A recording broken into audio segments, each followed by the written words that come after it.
안녕하세요. 여러분들에게 아주 기가 막힌 사연을 소개해드리고 싶은 마음에 한달음에 이곳으로 달려온 30대의 여자입니다. 제가 진짜 이 이야기를 어떻게 풀어내야 할지 정말 결혼 기간 동안 사건, 사고가 단 하루도 끊임없이 일어났기 때문에 제 머릿속도 뒤죽박죽입니다.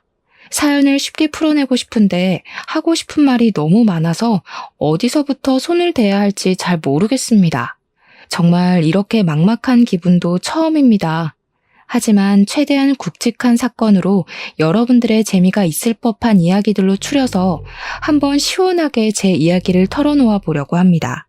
끝까지 제 기가 막힌 이야기들을 들어주시고 여러분들 주위에 혹시라도 이런 비슷한 사람이 있다면 빠르게 손절치기를 바라면서 지금부터 시작하겠습니다. 저는 결혼을 한 지 얼마 지나지 않아서 시모에 대해 완벽하게 파악을 하게 되었습니다. 사실 알고 싶지 않은 부분까지도 시모가 하나하나 알려주었기에 어쩔 수 없이 습득하게 된 부분이라고나 할까요? 저희 시모는 정말 관심병에 정신이 나간 사람이었습니다. 처음 시모를 소개받는 자리에서부터 범상치 않음을 느끼기는 했는데 이 정도로 관심병이 가득한 사람일 거라고는 상상도 하지 못했습니다. 첫 만남 자리에서 너무 화려하게 꾸미고 나타나신 터라 제가 와 대박이다 하는 생각을 하게 되었었는데 그게 저를 만나는 자리라서 꾸미신 게 아니더라고요. 그냥 평소에도 정신 나간 사람처럼 그렇게 반짝이에 원색으로 된 원단에 디자인도 어디서 본 적도 없는 이상한 레이스가 잔뜩 달린 옷을 입고 다니셨습니다. 저는 진짜 궁금했던 게 도대체 그런 옷들은 어디서 사오는 건지 그게 정말 제일 궁금했다니까요. 저는 아무리 찾아도 그런 옷을 구할 수가 없었거든요.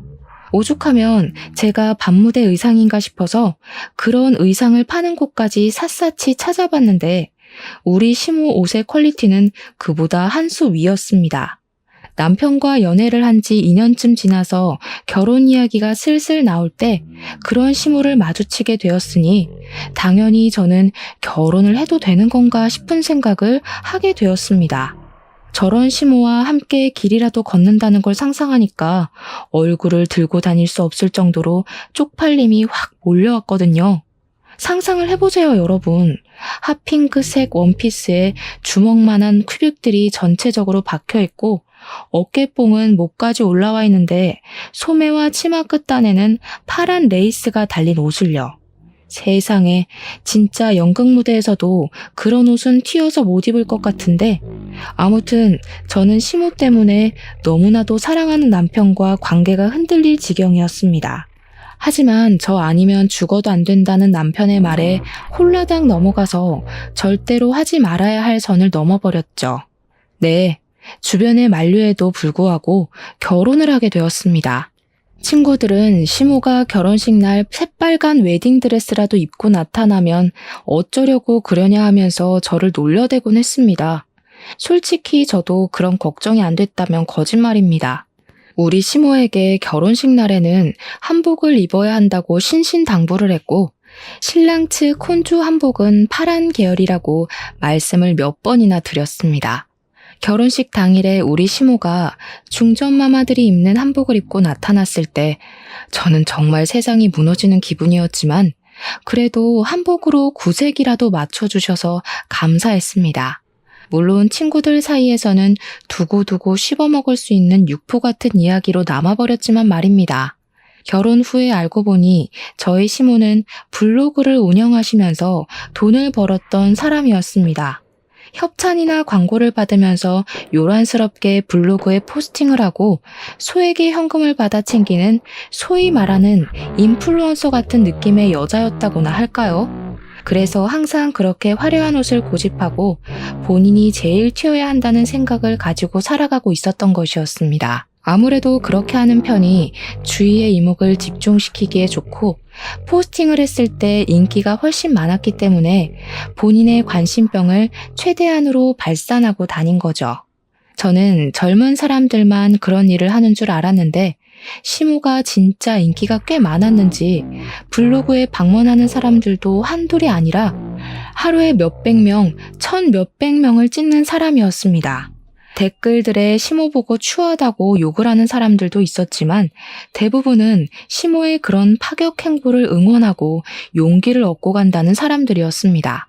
시모의 어깨는 나날이 치솟았는데 우리 시모에게 아주 큰 시련이 들이닥치게 되었습니다. 무분별하게 돈을 받고 아무 글이나 대충 써서 올리는 바람에 시모가 엄청나게 키워왔던 블로그가 재질을 먹고 영구적으로 사용할 수 없게 되어버린 것입니다. 그 뒤로 시모는 사이트에 전화를 하고 항의를 하고 블로그를 돌려달라고 있는 힘껏 떼를 쓰면서 매달렸지만 개인의 부탁을 그리 쉽게 들어주겠습니까? 당연히 시모는 아무것도 돌려받을 수 없었고 열이 받는다면서 전혀 다른 사이트에서 다시 한번 SNS 인플루언서 활동을 하기 시작했습니다. 워낙 시모가 특이한 행색을 하고 있다 보니까 사람들이 시모를 알아보고 모여들기 시작했고 방문자 수는 금방 되찾을 수 있게 되었습니다. 사람들이 몰려들었으니까 우리 시모가 무슨 짓을 또 했을까요? 네, 상상하시다시피 또 물건을 팔기 시작했습니다. 이번에는 운영하던 SNS가 이전만큼 큰 곳이 아니다 보니까 시모가 더 마음대로 날뛰기 시작했고 불량품이 가득한 가전부터 시작해서 인증되지 않은 식품을 팔았습니다. 불량품을 팔고 환불을 안 해주는 것은 물론이고요. 인증되지 않은 식품 때문에 알레르기가 나거나 탈이 난 사람들이 한두 명이 아니었습니다. 그 사람들이 당연히 누구한테 따져 물었겠습니까? 시모한테로 연락이 쏟아졌지만 시모는 물건을 판 돈만 받아 챙기고 사후 관리를 하나도 해주지 않았습니다. 본인도 다른 업체를 통해서 물건을 팔았던 것이라고 하면서 본사를 통해서 연락을 하라며 나몰라라 하게 된 것입니다.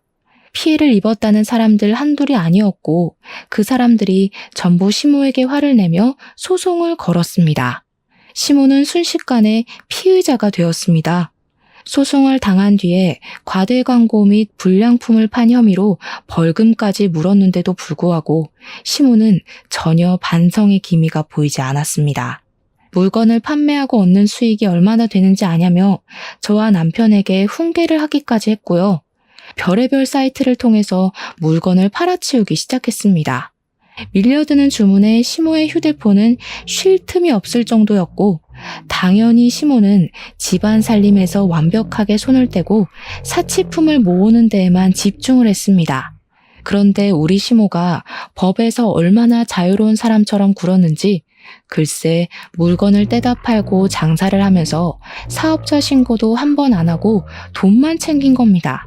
사겠다는 사람이 늘어날수록 현금 영수증을 끊어달라, 신용카드로 결제할 수 있게 해달라 하는 요구가 늘어났지만 시모는 모르쇠로 일관을 했습니다.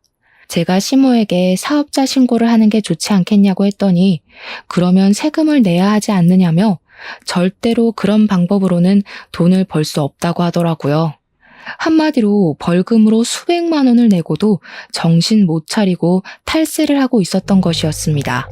일부 고객들의 항의가 심해지고 시모에게 현금 영수증을 끊어달라고 요청을 했다가 차단을 당한 사람들이 또 한마음 한뜻으로 공정거래위원회에 고발을 한 겁니다.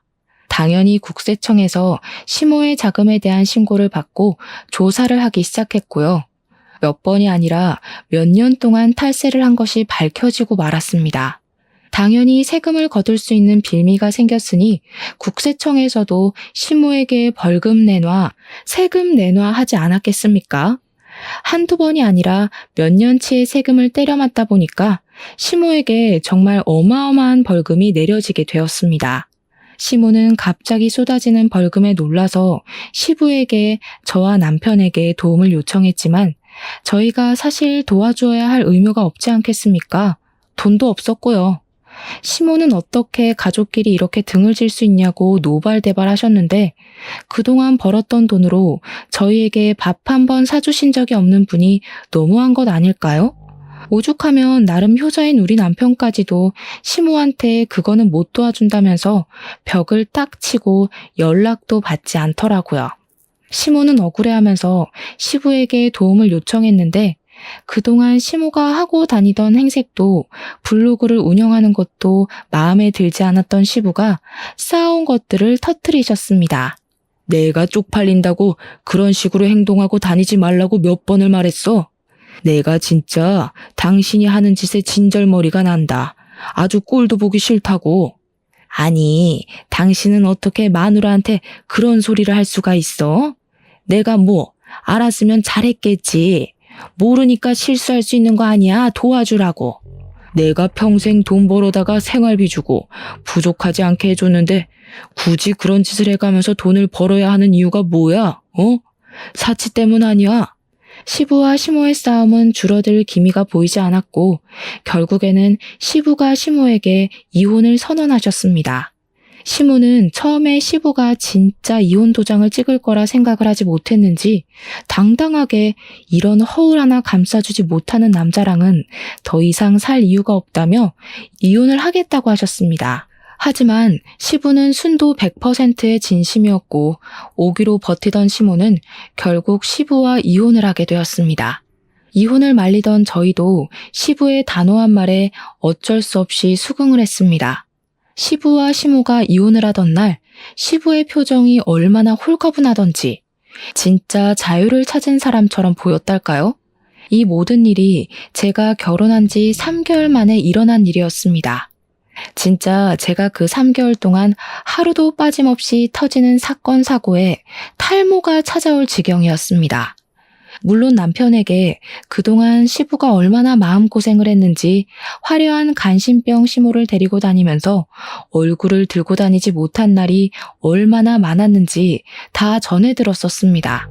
솔직히 속으로는 언젠가 시부와 시모가 이혼을 하지 않을까 하고 생각을 하기도 했었습니다만 그게 3개월 만에 일어나게 될 줄은 전혀 몰랐습니다.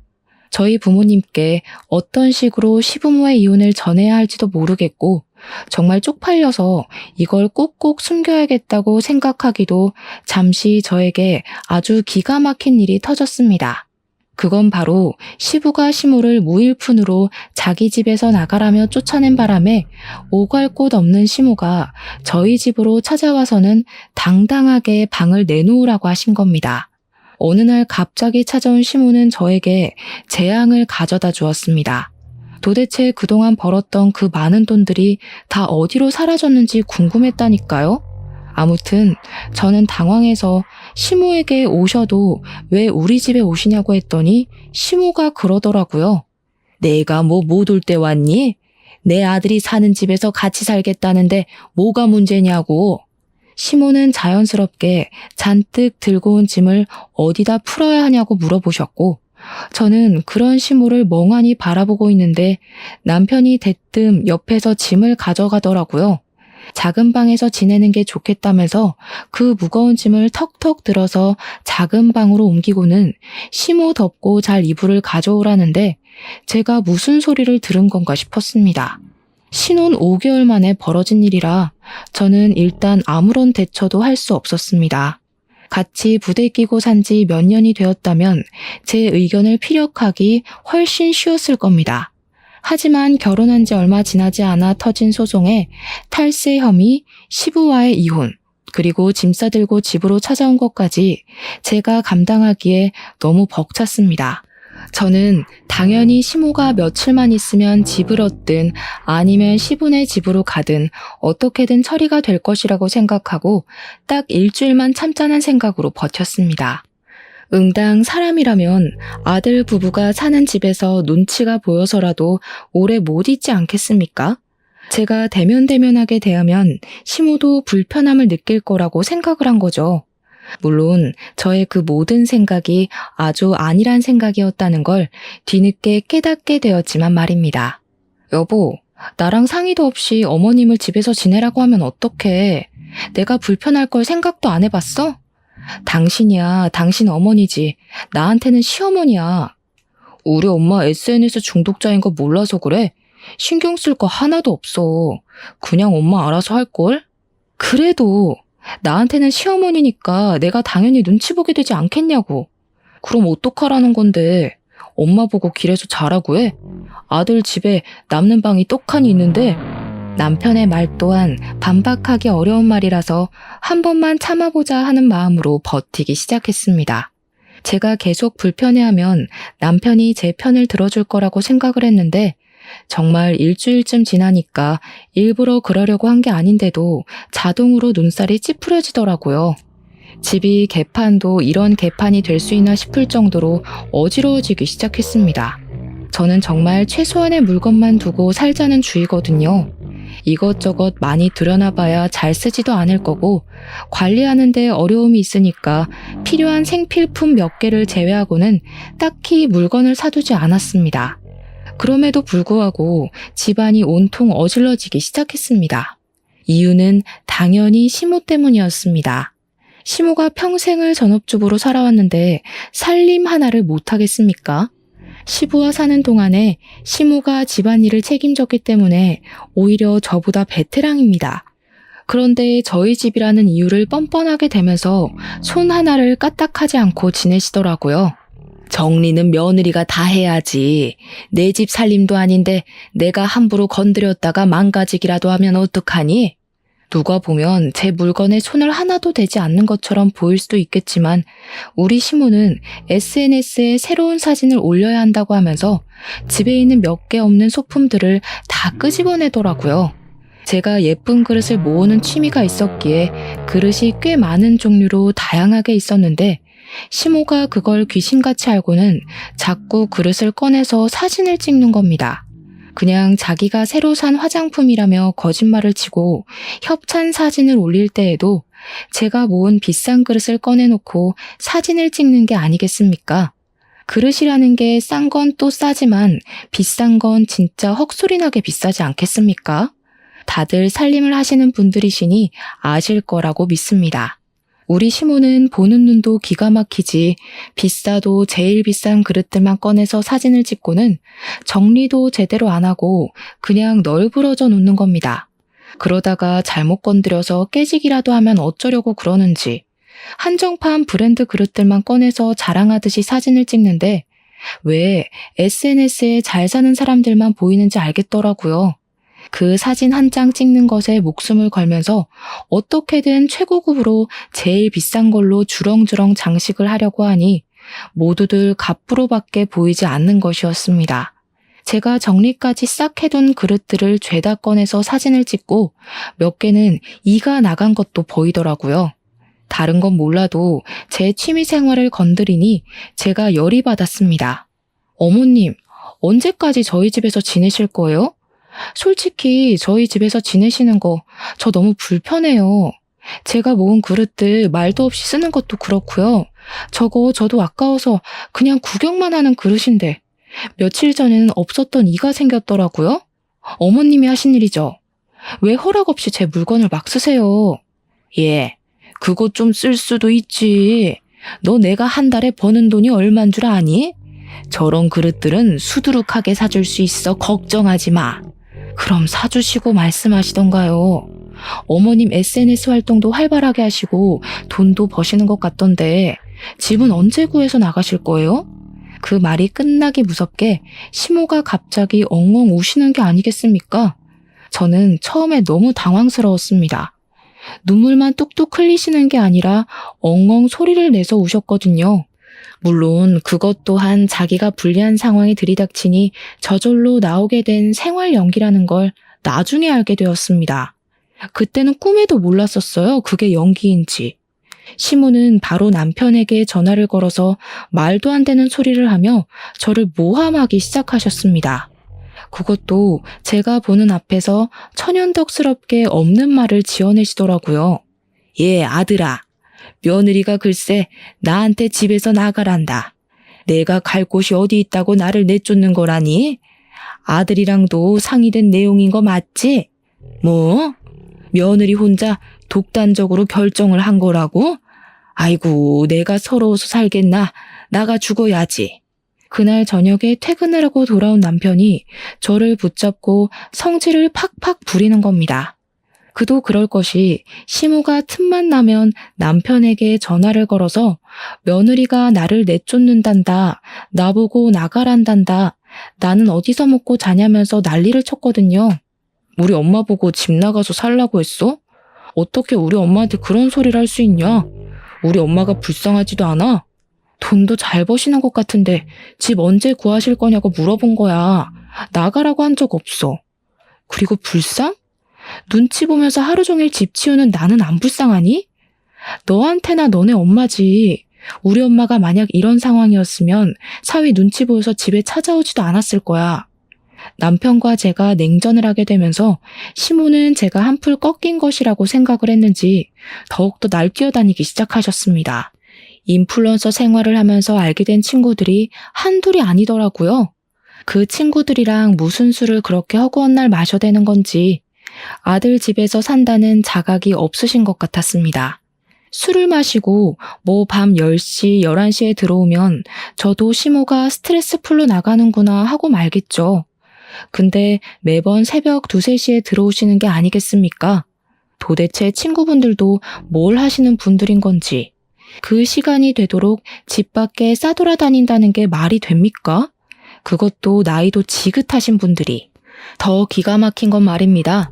우리 시모의 술버릇이 고성방가를 지르는 것이랍니다. 집에 와서 새벽 2, 3시에 샤워를 하면서 노래를 불러대는데 오죽하면 아파트 경비실에서 안내방송이 나오더라니까요. 새벽에 샤워를 하면서 노래를 부르는 일을 멈춰달라고 말입니다. 제가 남보기 부끄러워서 얼굴을 들고 다닐 수가 없었습니다, 정말. 저도 다음날 출근을 해야 하는 사람인데 시모가 매번 고성방가를 질러대니 잠이나 푹 자겠습니까? 남편은 한 번 자면 업어가도 모르는 사람이라 푹 잘만 자더라고요. 그것도 너무 짜증나고 괘씸하게 느껴졌습니다. 제가 결국에는 귀마개를 사서 귀에 꽂고 잠을 자기 시작했습니다. 거기다가 맞벌이라는 자각도 없는 것인지 반찬 투정도 미치도록 하시더라고요. 집안일은 여자가 해야 된다는 사상은 언제쯤 버릴 건지 저한테 잔소리. 그렇게 제가 하는 일이 시원치 않으면 시모 본인이 직접 하면 되는 일인데도 저한테 모든 일을 미루고 시키셨습니다.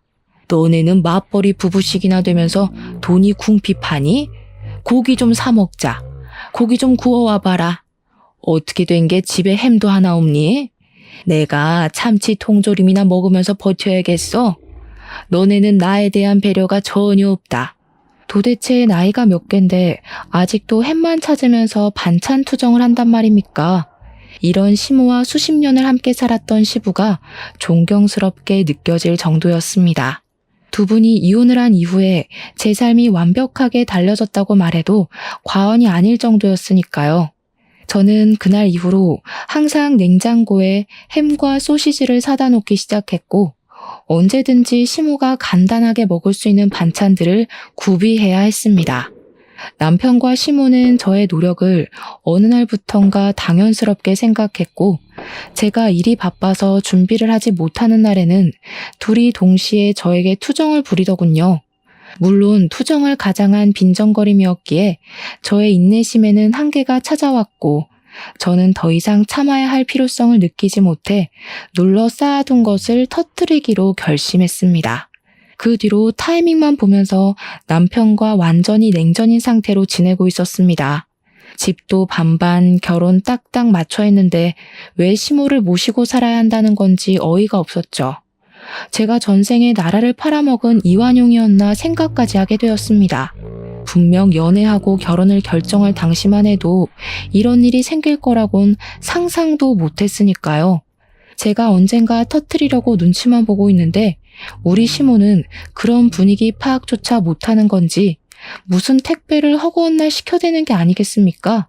제가 이 많은 상자들은 다 뭐냐고 시모한테 은근히 눈치를 주면서 돈 있으면 물건 사는데 사치를 그만하고 집을 구해서 나가라는 식으로 둘러 말했습니다. 그러자 시모는 저에게 이 제품들은 전부 돈 주고 산 게 아니라 협찬을 받은 거라고 하면서 SNS에 올려주어야 하는 물품이라고 하더라고요. 협찬은 개뿔. 누가 명품 액세서리를 협찬으로 준단 말입니까? 시모가 연예인도 아니고 정말 모든 사람이 다 알만한 유명인도 아닌데요. 자기 돈 주고 샀는데 그 돈 어디서 났냐고 제가 추궁할까봐 거짓말로 하는 걸 제가 모를 것 같았나 봅니다. 세금을 때려맞은 이후로 SNS에서 물건을 파는 일도 그만두었는데 도대체 무슨 돈이 생겨서 사치를 부리는 건지 상당히 궁금했던 시기였습니다. 그날도 어김없이 택배가 수두룩하게 도착을 했고 시모가 택배를 다 뜯은 뒤에 사진 촬영을 한다고 물건을 그릇 위에 올리다가 그릇을 깨먹었습니다. 제가 제일 아끼는 한정판 브랜드 그릇으로 한 개에 지금은 100만 원 호가하는 제품이었기에 저의 인내심은 완전히 바닥이 났죠. 브랜드 값만 몇십만 원이라더니 그릇은 쓰레기나 다름없네. 이렇게 쉽게 깨져? 어미야, 와서 이것 좀 치워라. 저는 뻔뻔한 시모의 작태를 참기 힘들어 그 길로 뒤도 돌아보지 않고 시부를 찾아가서 그동안 저희 집에서 있었던 모든 일들을 낱낱이 고했습니다. 제 이야기를 전부 전해 들은 시부는 부글부글 끓어오르는 화를 숨기지 않으며 저희 집으로 가자고 하셨고 저는 시부와 함께 집으로 돌아왔습니다. 남편이 퇴근하고 돌아왔는지 시모랑 같이 TV를 보면서 과일을 처먹고 있다가 시부와 제가 함께 들어가니 놀라서 벌떡 일어서더라고요.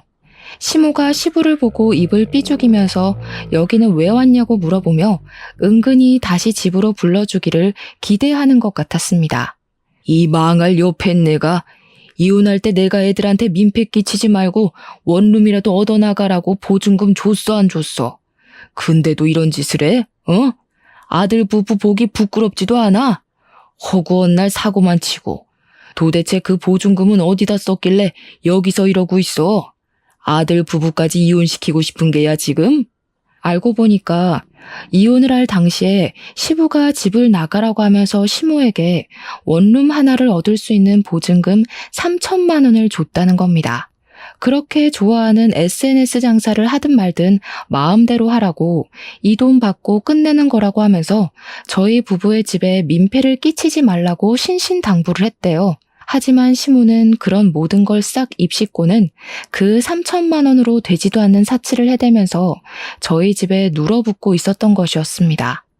시부가 저희 집에 와서 제가 앓던 속까지 시원하게 긁어주시는데 시모가 당황한 건지 뭔지 아무 말도 하지 않고 가만히 있더라고요.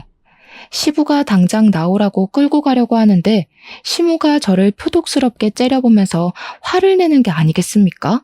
이거 완전히 여유가 따로 없네. 내가 며느리를 잘못 봐도 한참 잘못 봤어. 곰인 줄 알았더니 꼬리 9개 달린 구미호잖아. 뭐라고요? 그게 지금 며느리한테 하실 말씀이세요? 저는 어머님이 왜 이혼당했는지 이제야 정확히 알겠네요. 이 인연이 뭐가 어쩌고 어째? 시엠이 무서운 줄 모르고 지금 뭐라고 한 거니? 내가 이혼을 당한 게 아니라 이혼에 협의를 한 거야. 누구한테 년년거리는 거예요?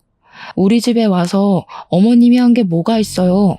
청소를 한번 해줬어요? 빨래를 한번 해줬어요? 제 그릇 깨먹고 저보고 치우라고 하셨잖아요. 우리 집에 와서 어머님이 산 짐들 좀 보세요. 산더미예요, 산더미. 도대체 저 커다란 운동기구는 사진 한번 찍고 하지도 않을 거면서 왜 산 거예요? 갖다 팔아버려요. 제가 그동안 쌓아두었던 속갯말을 전부 쏟아내자 시부는 옆에서 제 말을 거들면서 저 정신 나간 옆했네 하면서 같이 화를 내주셨습니다. 시부가 든든하게 제 편을 들어주니까 저도 쉬지 않고 시모에게 따지고 들었는데 갑자기 제 남편이 제 등짝을 때리면서 시모 편을 드는 게 아니겠습니까? 너 지금 우리 엄마한테 무슨 말버릇이야? 너 지금 나 때렸어? 너랑은 더 이상 못 살겠다. 짐 싸서 나가. 제가 짐을 싸서 나가라고 하니까 시모랑 남편이 알박기를 시전하는 것이 아니겠습니까? 자기들이 왜 나가야 하냐면서 반반 결혼한 걸 운운하며 못 나가겠다고 하더라고요.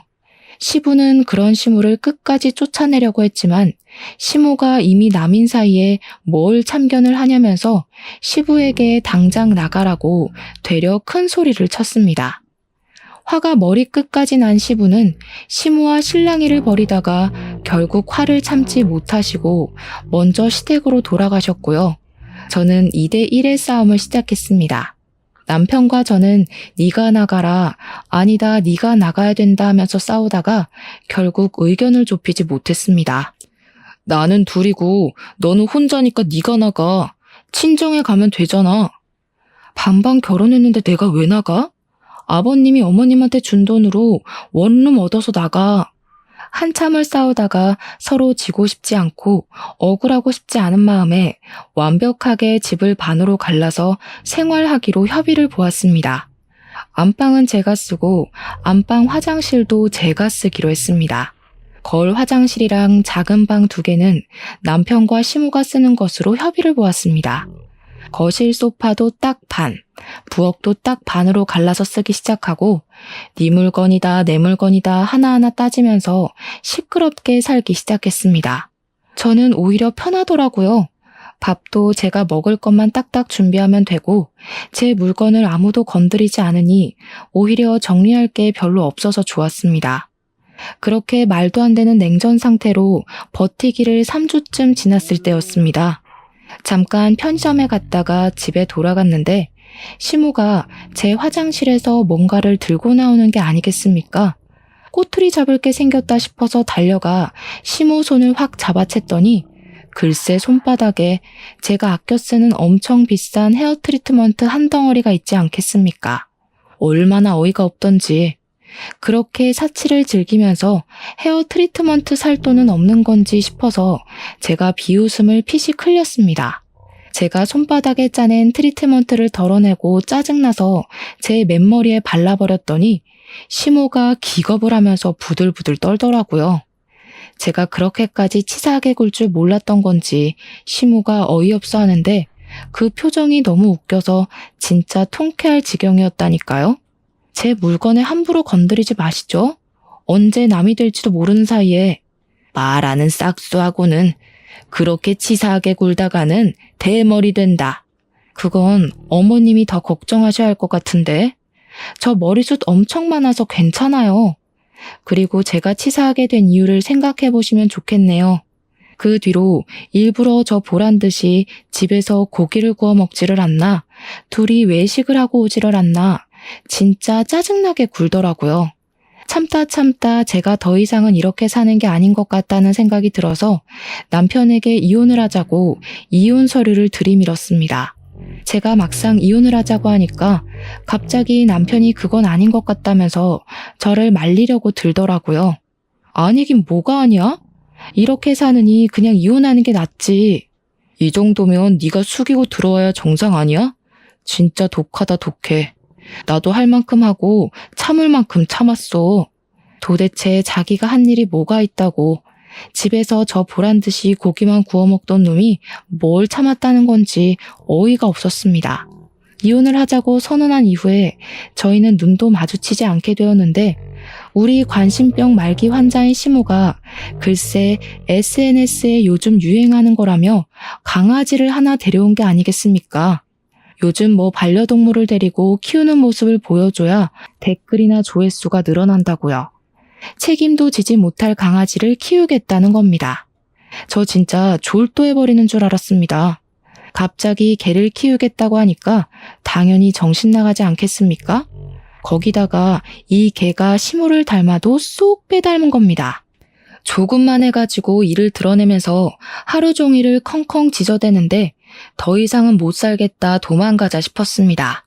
하지만 여러분, 제가 이대로 그냥 도망가면 되겠습니까? 최고의 복수를 하고 뒤도 돌아보지 않고 떠나기로 결심했습니다. 저는 고민 끝에 어떤 복수를 할까 생각하다가 언젠가 전해 들었던 반려동물로 부부싸움을 했다는 사연을 떠올리게 되었습니다. 그 사연으로 말할 것 같으면 남편이 거미랑 뱀 이런 걸 키워서 와이프랑 이혼을 하게 된 이야기로 기억하고 있었는데 저도 뱀이나 거미를 키워야겠다고 마음을 먹은 것입니다. 그래서 파충류들을 파는 전문숍에 가서 둘러보는데 제가 또 그런 걸 별로 안 좋아해서 그런지 미치도록 징그러워서 엄두가 안 나더라고요.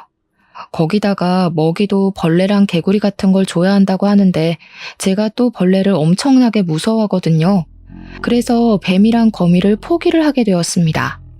한번 입양을 하면 평생을 키워야 하는데 제가 뱀과 거미를 책임질 자신이 없었습니다. 펫숍 직원분이랑 엄청나게 머리를 맞대고 고민을 한 결과 바로 앵무새를 키우기로 결정을 내렸습니다. 직원분께서 추천을 해주셨는데 앵무새가 똑똑하기도 엄청 똑똑하고 말도 잘하고 시키는 것도 반복 학습을 하다 보면 잘 해낸다고 하는 게 아니겠습니까? 머릿속에 앵무새와 함께 사는 그림이 마구마구 그려지면서 제대로 된 복수를 할 수 있을 것 같다는 생각이 들었습니다. 앵무새를 입양한 이후 방에서 혼자 앵무새에게 시모의 사진을 보여주면서 말을 연습시켰습니다. 처음에는 제대로 해내지 못하던 앵무새가 글쎄 3일이 딱 지나니까 시모 사진만 봐도 큰 소리로 욕을 하기 시작하더라고요. 그래서 보란듯이 거실 제 소파 자리 옆에다가 앵무새의 집을 설치했습니다. 시모는 제 앵무새를 보더니 별짓 다 한다면서 깔깔거리면서 비웃더라고요. 제가 발끈하려던 그 순간 갑자기 앵무새가 시모를 보면서 소리를 꽥 질렀습니다. 썩을 년, 저 썩을 년, 썩을 년, 저 썩을 년.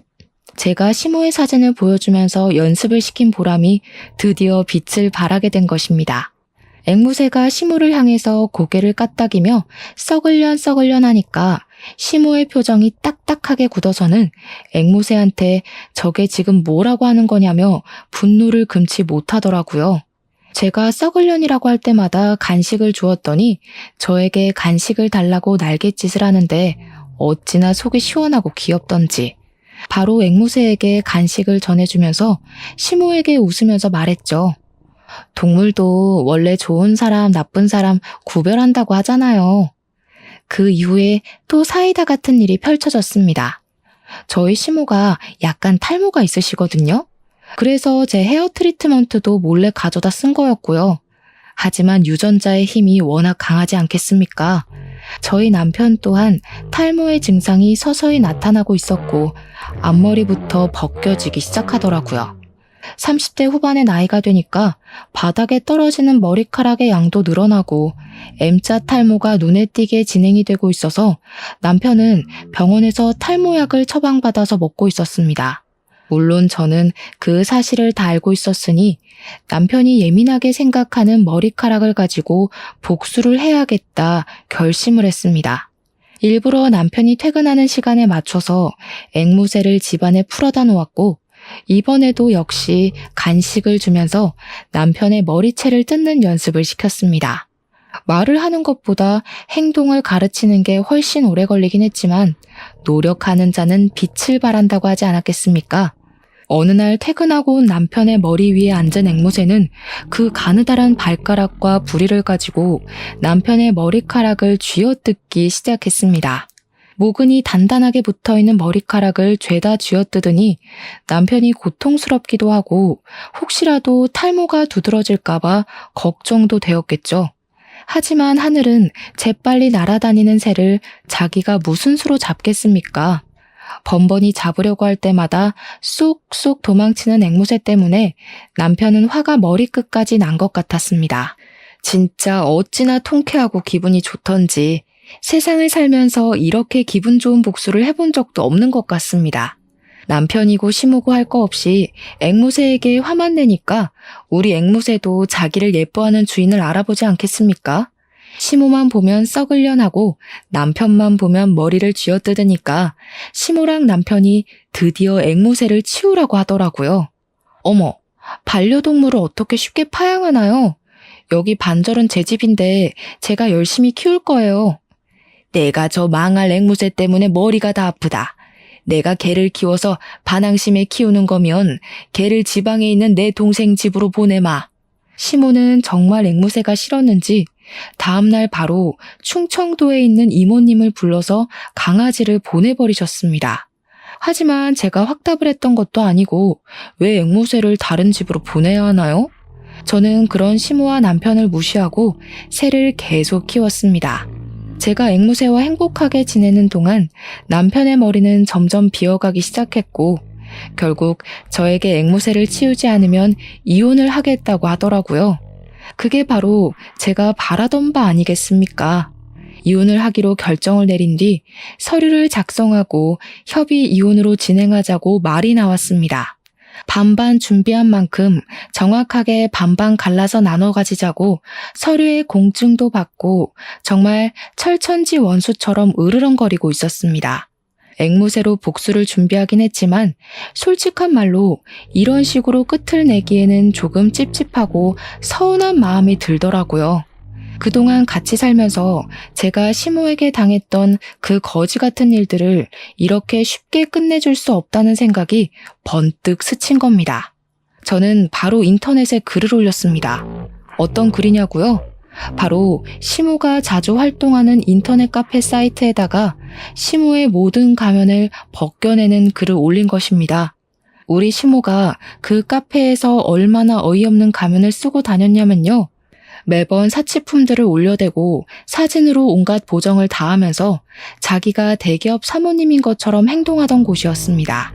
시모의 추종자들도 꽤 많았는데 시모가 글을 한번 올리면 언니 대박이에요, 언니 멋있어요, 언니 같은 사람이 되고 싶어요 하는 댓글이 달렸습니다. 저는 당연히 우리 시모의 추악한 본 모습을 보여주겠다는 일념 하나로 엄청나게 상세한 저격글을 올렸습니다. 우리 시모 아이디 땡땡동 사모님을 고발합니다 라는 제목으로 글을 올렸더니 게시한 지 30분도 되지 않아서 몇백 명이 있더라고요. 우리 시모를 고발합니다. 이혼당하고 시부가 원룸이라도 얻어서 나가라고 준 돈을 꿀꺽 사치품 사는데 사용했습니다. 아들 부부 집에 쳐들어와 자기 마음대로 방을 차지하고는 이래라 저래라 감나라 배나라 하네요. 며느리가 모던 접시를 깨먹는 건 일상이고 집 청소며 빨래며 요리며 하나도 자기 손으로 하는 게 없습니다. 운동기구도 사놓고 매일 하는 것처럼 거짓말을 하는데 사진만 찍고 방치를 해둡니다. 며느리 물건이 자기 물건인 것 마냥 마구마구 사용하고 먹는 걸로도 치사하게 구네요. 반응은 물론이고 조회수에 댓글까지 수두룩하게 달리는데 진짜 꿀잼이더라고요. 그 카페에 있는 사람들도 누군가의 며느리이지 않겠습니까? 다들 땡땡동 사모님은 대기업 사모님 아니었냐고 깊은 배신감이 든다고 난리가 났습니다. 그런 사람인 줄 몰랐습니다. 부터 무슨 효소 팔고 있던데 사지 말아요. 탈세 혐의 있는 사람입니다. 그 사람 사업자도 없어요. 등등 제대로 터졌습니다. 시모는 그 글로 인해서 인터넷 카페에서 추방을 당하게 되었고 저에게 명예훼손으로 신고를 하겠다고 노발대발했습니다. 마음대로 하세요, 어머님. 어머님 탈세 맞잖아요? 제가 공익을 위해 제보를 한 건데 뭘. 벌금 나와봐야 얼마 안 나와요. 마음대로 하세요. 거기다가 그 글이 쑥쑥 퍼져 남편의 회사에서도 꽤 이슈가 되었나 보더라고요. 저는 은근슬쩍 남편 회사 인트라넷 게시판에도 그 글을 올렸습니다. 약간의 내용을 수정해서 그 글의 주인공이 우리 남편의 어머니라는 것을 알아볼 수 있게 말입니다. 슬쩍 남편이 제 편을 들지 않았던 것까지 추가를 하니 우리 남편 이미지도 완전히 나락으로 떨어졌습니다.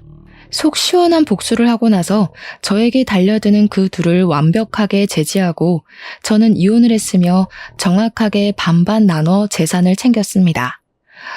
시모랑 남편은 그 반을 가지고 어디서 뭐라고 사는지 모르겠지만 이제 분풀이할 대상도 없고 부려먹을 대상도 없으니 둘이 치고받고 싸우겠죠. 똑같은 모자 관계임은 틀림없으니 오래오래 행복하진 못할 것 같습니다. 저는 솔로가 되어 요즘 제가 하고 싶은 거 다 하고 먹고 싶은 거 다 해먹으면서 행복하게 살고 있습니다. 자유라는 게 이렇게도 기분 좋은 것이더라고요. 이혼한 거 하나도 후회되지 않습니다. 앞으로도 제 인생 잘 밝히며 살도록 하겠습니다. 감사합니다.